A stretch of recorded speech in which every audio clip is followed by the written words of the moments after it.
মগো শখের একটা আমরা গাছ আর লাগাইলে মোর বড় বোন যে মাই হেয়া বন্যে গেছে বাইঙ্গে বউ কইতেছে এই আমরা গাছটারে কাটো না কা ঘরে এমনও দাউরে টান আছে। হেয়ে পর নিজেরে কইলাম মুই একটা বাংলার বাহুবলী এই গাছটা কাটা মধ্যে কোনো ব্যাপার গাছটার ভালো লাগছে দেখলাম। হেয়ে পর যেই কথা হেই কাজ দিলাম গাছের উপরে কোপ শুরু হয়ে আস্তে আস্তে আল্লাহর নাম লইয়ে গাছটারে ভালো করে ডেকে ডেকে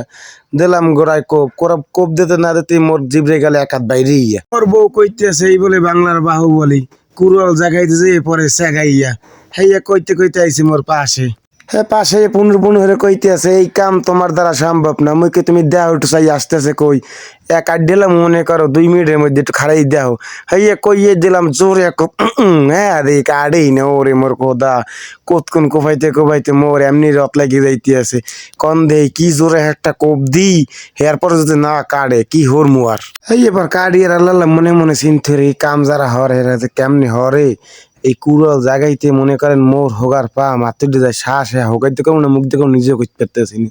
মোর আর সহ্য হইতে আছে না মুই আর পারতে আসি না তো পারতে আসি না কোপ দিয়ে মনে করেন হ্যাঁ কোপ দিতে দিতে মোর দম হ্যাঁ বাইরে যে মুই আর পারি না।